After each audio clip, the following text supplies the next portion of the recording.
जय गुरु जी। संगत जी गुरु जी के डिवाइन कॉल सत्संग प्लेटफॉर्म में आप सभी गुरु परिवार का हार्दिक स्वागत है। शुक्राना गुरु जी महाराज का कि उन्होंने मुझे ये सेवा दी कि मैं आप सभी गुरु परिवार के समीप आके गुरु जी के कल्याण महिमा अनुभव का वर्णन कर पा रही हूँ। अनंतम शुक्राना मेरे गुरु जी महाराज का। संगत जी, आज का जो सत्संग मैं आपके साथ शेयर कर रही हूँ वो संगीता आंटी का सत्संग है। ये बहुत प्यारा और ब्लेसिंगफुल सत्संग है। तो मेरी विनती है आप सभी गुरु परिवार से कि आप सत्संग को अंत तक सुने, ध्यान से सुने, पूरा सुने। संगत जी, सत्संग का मतलब होता है सत्य का संग, और सत्संग की प्राप्ति जब ही होती है जब गुरु कृपा होती है।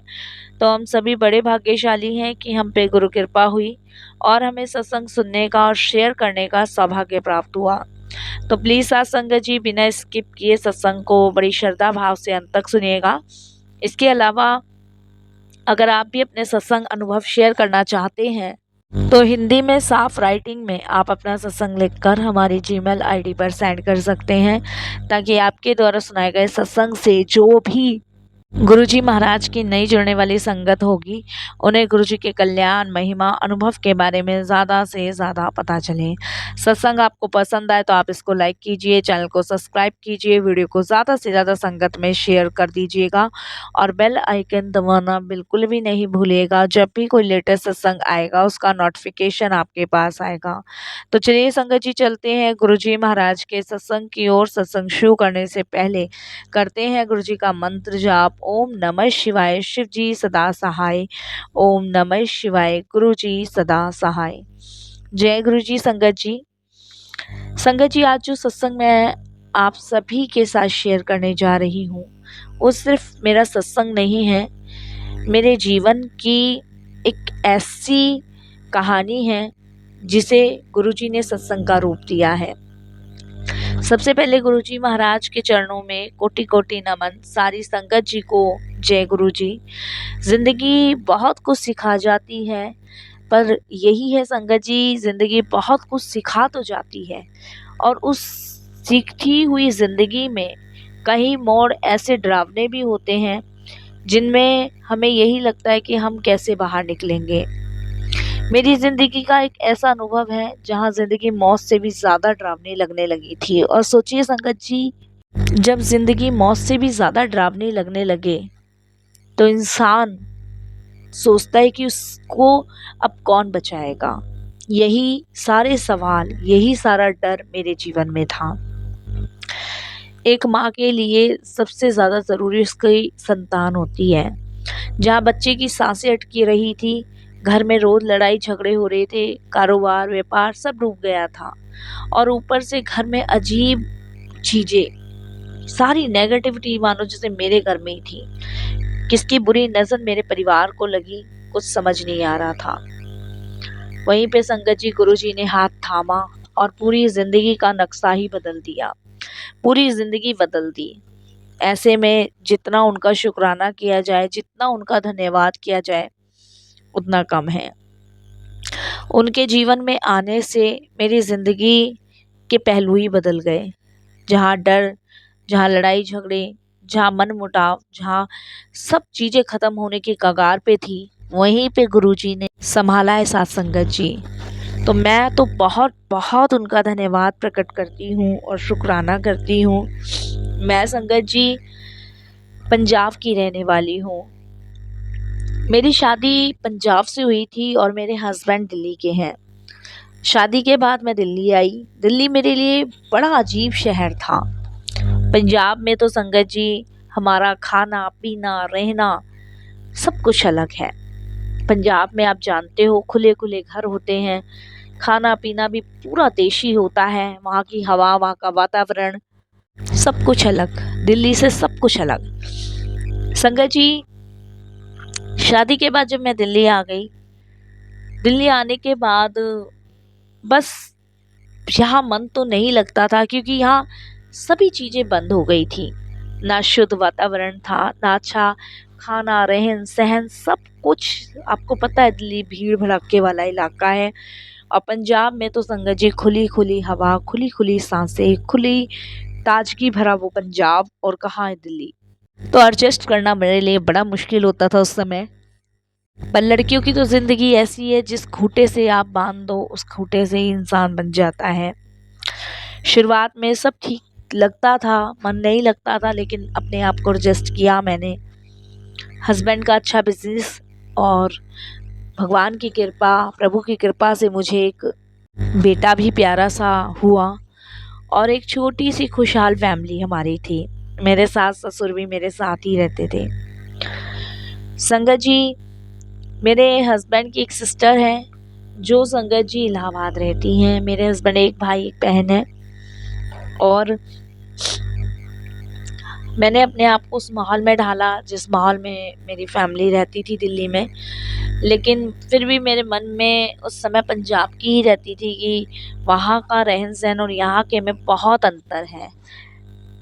एक लड़की जब शादी होकर आती है ना, तो वो खुशहाल जीवन जीती है, देखती है, लेकिन उसे ये नहीं पता होता कि परेशानी सामने कभी भी किसी के भी खड़ी हो जाती है। धीरे धीरे संगत जी, मेरी जिंदगी के भी ऐसे हालात बदलने लगे। सांस लेने में मुझे भारीपन लगता था, मैं सांस नहीं ले पाती थी। मुझे बहुत दिक्कत होती थी संगत जी दिल्ली में सांस लेने में, जाने क्यों। या ये कह लीजिए वातावरण अच्छा नहीं था, या फिर ये कह लीजिए कि आदत नहीं थी, बहुत दिक्कत होती थी मुझे सांस लेने में। इसी दौरान संगत जी, मेरे हस्बैंड का जो कारोबार था वो थोड़ा थोड़ा डाउन हो रहा था और मेरे हस्बैंड ने ये जो दिल्ली में घर लिया था, पहले ये लोग रेंट पे रहते थे। मेरी शादी से कुछ टाइम पहले ये घर लिया इन्होंने और कारोबार डाउन होने की वजह से इनकी ईएमआई भी बंद हो चुकी थी। रोज फोन आते थे संगत जी बैंक के, धमकियों के नोटिस आते थे और लोग संगत जी इस तरीके से हम लोगों को देखते थे तिरछी नज़र से। कितनी बार तो मेरे हस्बैंड मुझसे फ़ोन उठवाते थे बैंक वालों का और कहते थे कि है नहीं, बैंक वाले मुझे सुनाते थे। अब संगत जी, मकान के लिए भी इन्होंने जो रकम ली थी वो 30 से 35 लाख रुपए ली थी। मेरे मायके वाले भी इतने वो नहीं थे कि वो उनकी हेल्प कर सकते थे, तो बस सास ससुर भी नहीं कुछ हेल्प कर पा रहे थे क्योंकि वो भी बुजुर्ग थे। सब डिपेंड मेरे हस्बैंड पे थे।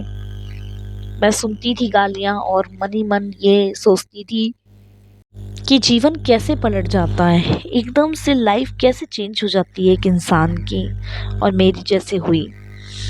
संगत जी, घर में हस्बैंड थोड़े चिड़चिड़े हो गए थे, तो इस वजह से घर में थोड़ा लड़ाई झगड़ा होना शुरू हुआ। और जब झगड़ाए होते थे तो संगत जी, आप जानते हो, इंसान के मुंह में जो आता है ना वो बक देता है। वो बिना सोचे समझे ये सब चीजें बोल दिया करते थे और मेरे को बड़ा बुरा सा लगता था उस दिनों।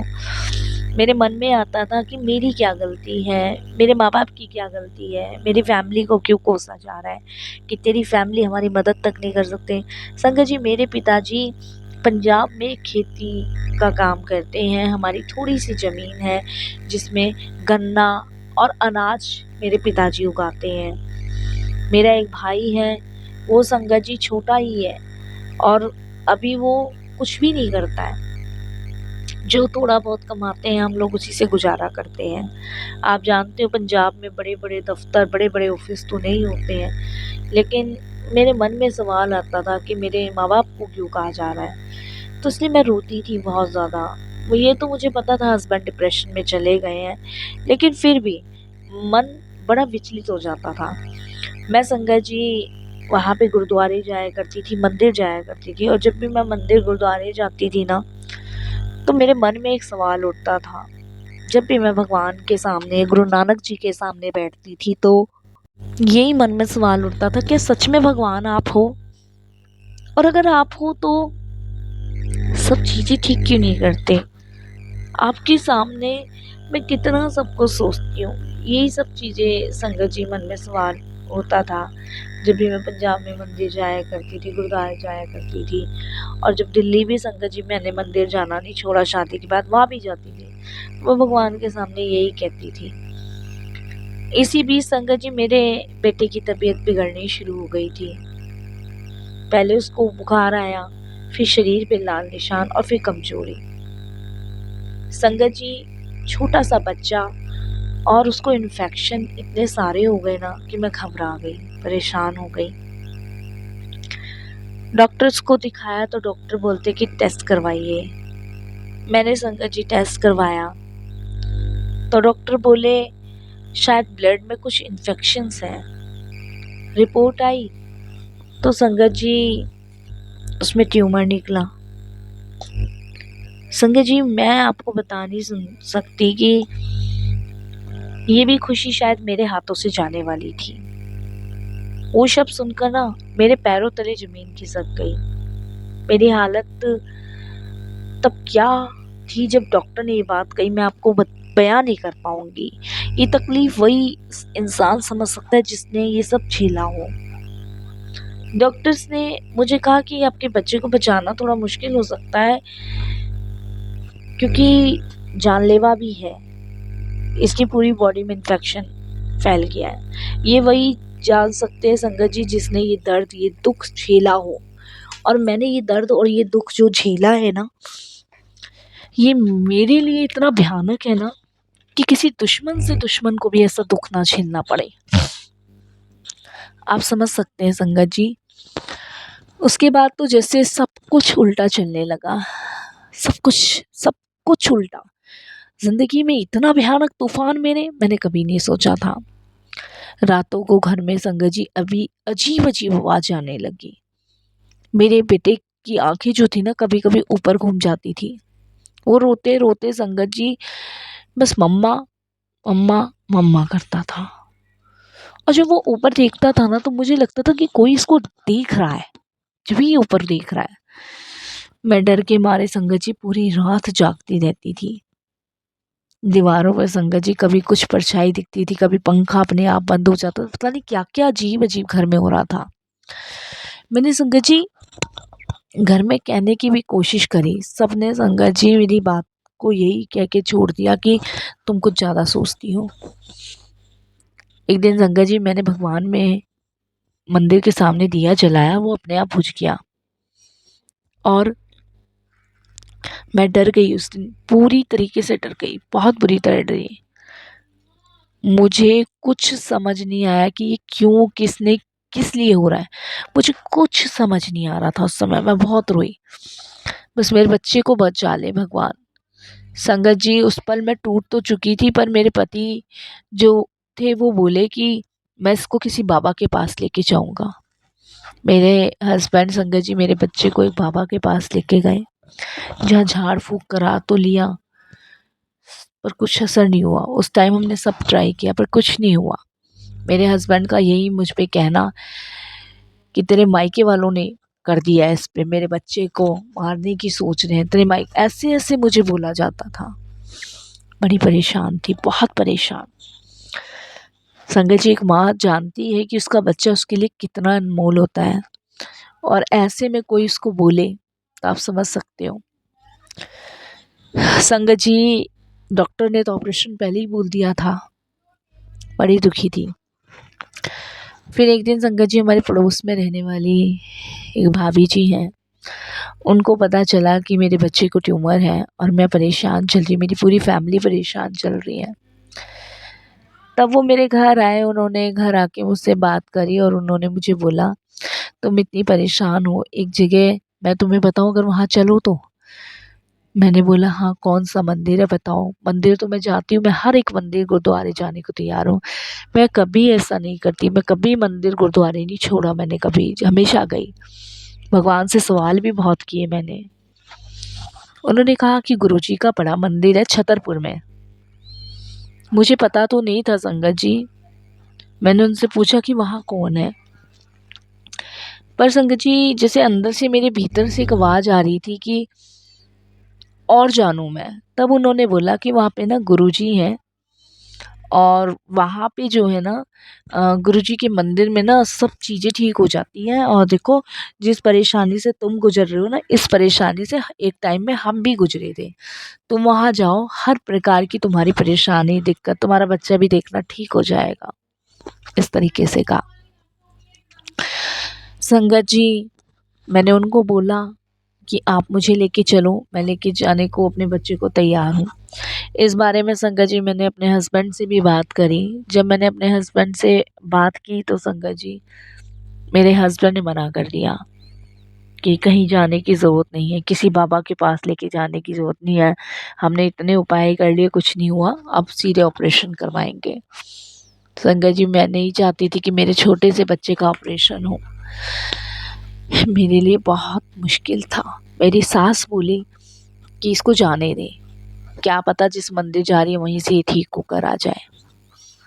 मैं उनके साथ पहली बार गुरुजी के बड़े मंदिर गई। मुझे नहीं पता था कि वहाँ कौन है, क्या है, कुछ भी नहीं पता था। जैसे ही संगत जी गेट के अंदर कदम रखा तो मुझे एक नींबू जैसी खुशबू आई। और नींबू जैसी खुशबू जैसे मेरे शरीर में ना झंझनाहट सी हो गई।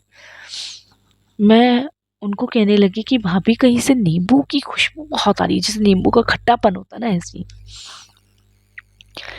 तो उन्होंने कहा कि गुरुजी की तो फ्रेग्रेंस गुलाबों के फूल की आती है, चलो गुरुजी का बुलावा है तुम अंदर चलो। मेरे को अंदर लेके गई।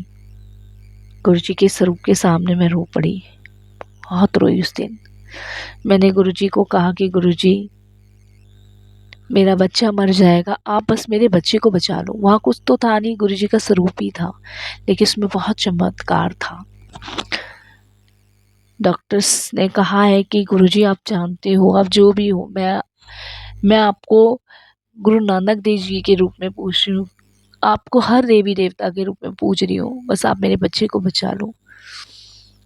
उसी वक्त संगत जी मुझे ये एहसास हुआ, महसूस हो गया था मुझे, जैसे किसी ने मुझे ये कहा है कि चिंता मत कर, तेरा बच्चा ठीक हो जाएगा, तू खाली नहीं जाएगी, तेरी झोली भर के जाएगी। ये मैंने वहाँ सुना। क्योंकि संगत जी ये मेरे लिए बड़ा चमत्कार था, बड़ा चमत्कार। संगत जी पहली बार मैंने ऐसा कुछ महसूस किया। इतने टाइम से मैं जब 7th क्लास में थी तब से मंदिर जाई थी। उस रात मैंने पहली बार चैन से नींद ली जब गुरुजी के दरबार से आई थी। मैंने अपनी सास को, ससुर को, अपने हस्बैंड को, सबको बताया। उस दिन मैंने पहली बार चैन की नींद ली और बहुत सुकून की नींद लगी। संगत जी मेरा बेटा भी पहली बार उस रात आराम से सोया। बुखार भी बहुत कम था। सुबह जब उठी तो उसका चेहरा सामान्य था, वो खिलखिला रहा था, मुस्कुरा रहा था और अपने पापा की गोद में था। संगत जी मैं अपने हस्बैंड से कहने लगी आज तो इसकी तबीयत ठीक सी लग रही है। मेरे हस्बैंड कहते हैं कि मुझे भी। मेरे हस्बैंड कहते हैं कि मुझे लग रहा है जहाँ तुम गई थी वहाँ का ही कमाल है। उसके बाद मैं, मेरे हस्बैंड अगले दिन फिर गुरुजी के दरबार अपने बच्चे को लेके गए। वहाँ मेरे हस्बैंड को भी अच्छा लगा। उस रात पहली बार मुझे एक ड्रीम आया कि एक बाबा जी आए हैं सफ़ेद कपड़ों में। उन्होंने मुझे गले से लगाया और बोले तेरा बच्चा अब ठीक हो जाएगा, तू चिंता मत कर, तुझे अपने दरबार इसीलिए तो बुलाया कि तेरे बच्चे को ठीक कर रखूं, ये उन्होंने मुझे कहा। संगत जी 2 दिन बाद ऑपरेशन की डेट थी, क्योंकि ट्यूमर तो था मेरे बच्चे के सर में। जब हॉस्पिटल गई तो उनमें से एक सीनियर डॉक्टर था, तो उन्होंने मुझे कहा कि रिपोर्ट लाए हो। रिपोर्ट देखी तो वो एकदम से बोलते हैं कि मैडम ये तो ट्यूमर नहीं लग रहा है, किसने कहा है आपको ट्यूमर है। मैंने कहा जो यहाँ पे अनिल अग्रवाल डॉक्टर बैठते हैं उन्होंने। कहते कैसे पॉसिबल है। उन्होंने कहा कि एक बार टेस्ट दोबारा होगा। टेस्ट होकर रिपोर्ट आई,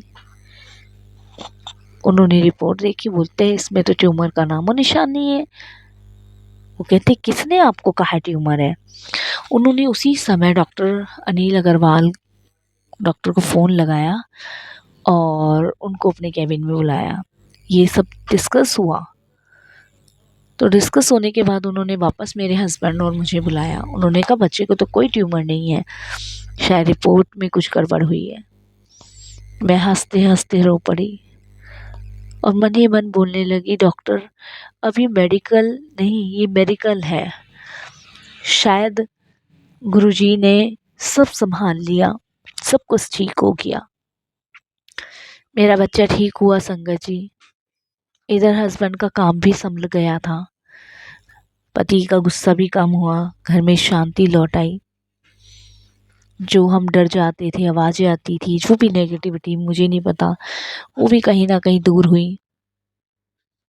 उसके बाद संगत जी मुझे गुरुजी ने एक बेटी और ब्लेस करी। अब मैं और मेरे हस्बैंड हर हफ्ते बड़े मंदिर जाने लगे। मुझे पहली बार खुशबू आई जब मैं अपने बच्चे को माथा टिकवाने ले गई, जो उस दिन नहीं आई थी। और कानों में वही आवाज़ महसूस करी कि तेरे बच्चे को नई लाइफ ब्लेस की है, अब तू चिंता मत कर, घबरा मत। संगत जी ये कोई कल्पना नहीं, ये मेरे जीवन का सच है। जब सबने मुझे छोड़ दिया ना, तब गुरुजी ने थामा। और हम सबको गुरुजी जब भी थामते हैं जब सब साथ छोड़ देते हैं। जब डॉक्टर बोले अब कुछ नहीं हो सकता, तब गुरुजी बोले मैं हूँ, डर मत। आज मैं अपने हर सत्संग में यही कहती हूँ, गुरुजी सिर्फ मंदिर में नहीं, वो हमारे सांसों में बसते हैं। जो सच्चे दिल से उन्हें पुकारते हैं ना, उनके घर का अंधेरा खुद मिट जाता है। यकीन मानिए संगत जी, उनके यहाँ कभी कोई खाली हाथ नहीं आता। वो हमेशा अपनी संगत को वही चीज़ देते हैं जो उनके लिए ज़रूरी होती है। हमें सिर्फ हर हाल में उनका शुक्राना करना है, हर हाल में उनका धन्यवाद प्रकट करना है और यही कहना है गुरुजी ब्लेसिंग ऑलवेज, गुरुजी ब्लेसिंग ऑलवेज। सब पे अपनी कृपा बनाए रखना गुरुजी, सबको ब्लेस करना। इसी सत्संग के साथ मैं संगत जी गुरुजी का शुक्राना करूँगी और सत्संग को विराम दूंगी। ओम नमः शिवाय। शिव जी सदा सहाय।